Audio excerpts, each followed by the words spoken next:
What happens when a studio bets $1 billion on pastel pink optimism and an A-list star walks in asking to repaint the whole set? That's the behind-the-scenes showdown nobody knew about. The one pitting Hollywood's friendliest blonde, Blake Lively, against the quietly iron-willed powerhouse, Margot Robbie. Somewhere between the glitter-dusted script pages and Greta Gerwig's camera tests, Blake tried to negotiate a bigger spotlight. Margot's answer? A smile, a handshake, and a door that clicked shut so softly the tabloids never heard a thing. Today, that no echoes across 2 movies, 1 lawsuit, and a growing list of co-stars who would rather Zoom from home than share a press line with the woman once hailed as America's bubbly sweetheart.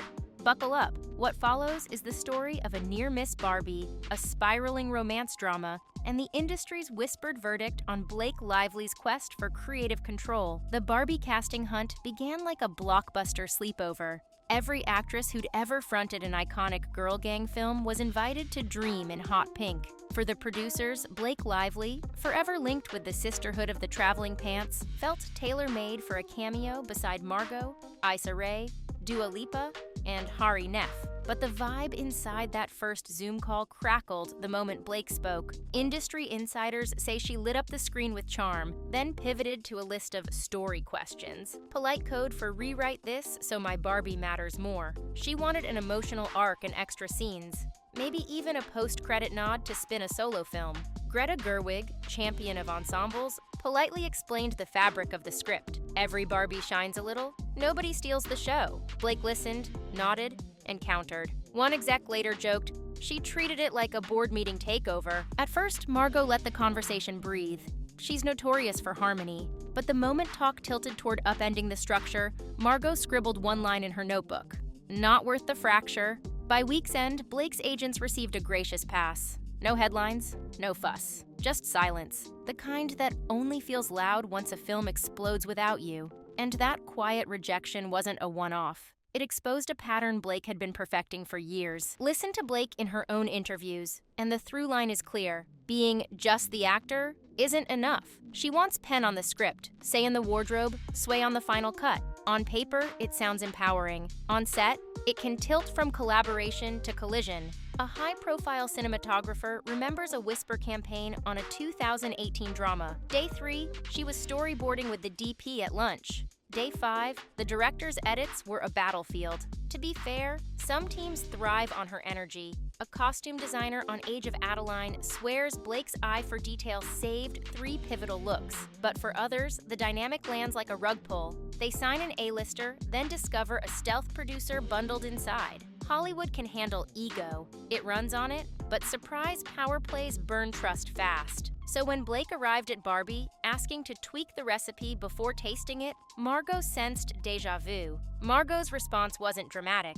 It was surgical, and it set the tone for everything that followed. Margot Robbie didn't raise her voice, stomp her heels, or leak a nasty quote. She simply thanked Blake's team, wished her well, and moved forward. In the months that followed, Barbie marched through production like a glitter tank.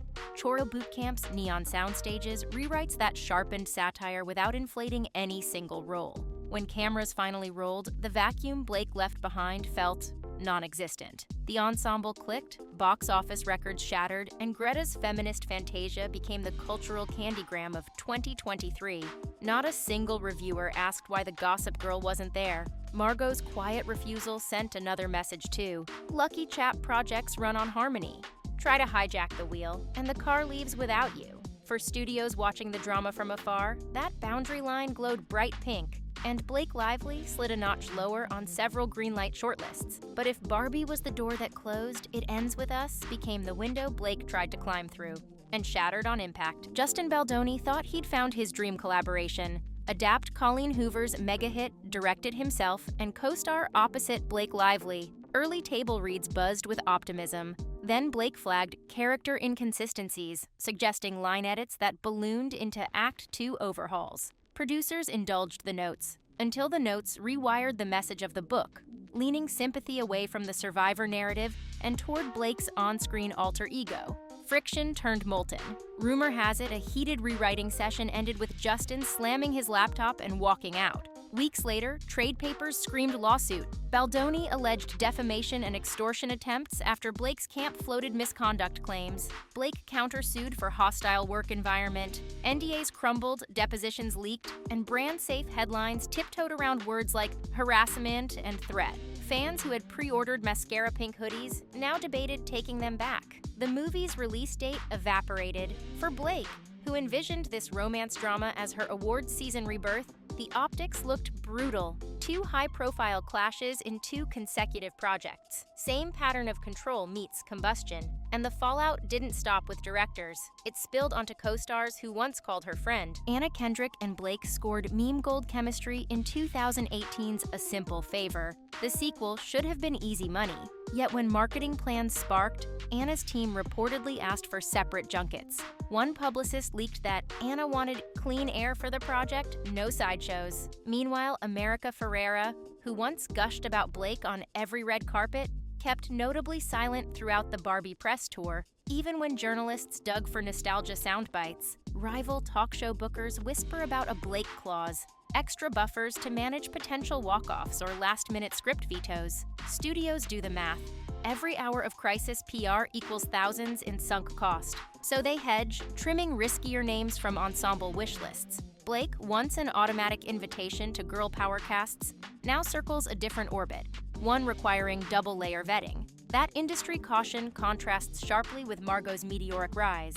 And the 2 paths illustrate a lesson every up-and-coming actor should tattoo on their script pages. Margot's method: buy IP early, hire talent you trust, create a sandbox where everyone shares the shovel. From I, Tanya, to Promising Young Woman to Barbie, she produces projects she'd still champion, even if she vanished from the poster. Power flows to her precisely because she never muscles for it at someone else's expense. Blake's method: join late, then retrofit the house. Her instincts may be sharp. Nobody denies she has story sense, but the muscle often shows before the handshake is warm. Hollywood is collaborative by necessity. Yank too hard on one thread, and the whole tapestry unravels. After the Barbie rejection and It Ends With Us lawsuit, execs draw a stark conclusion. Blake brings talent and risk in equal measure.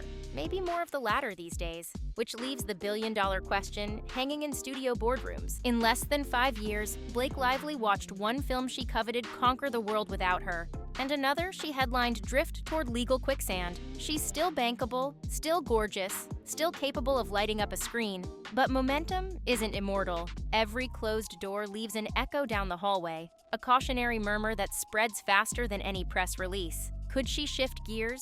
Walk onto the next ensemble set with 0 script notes, proving she can play the collaborative game? Absolutely. Hollywood loves a redemption arc almost as much as a scandal. Yet if the pattern continues, more power player producers will follow Margot's lead. A polite decline, a discreet replacement, and a blockbuster that never missed her. So the next time a pink carpet phenomenon assembles its dream roster, only one thing is certain: Blake Lively will either arrive ready to share the narrative, or she'll be watching the premiere from home, wondering how the story slipped through her fingers yet again.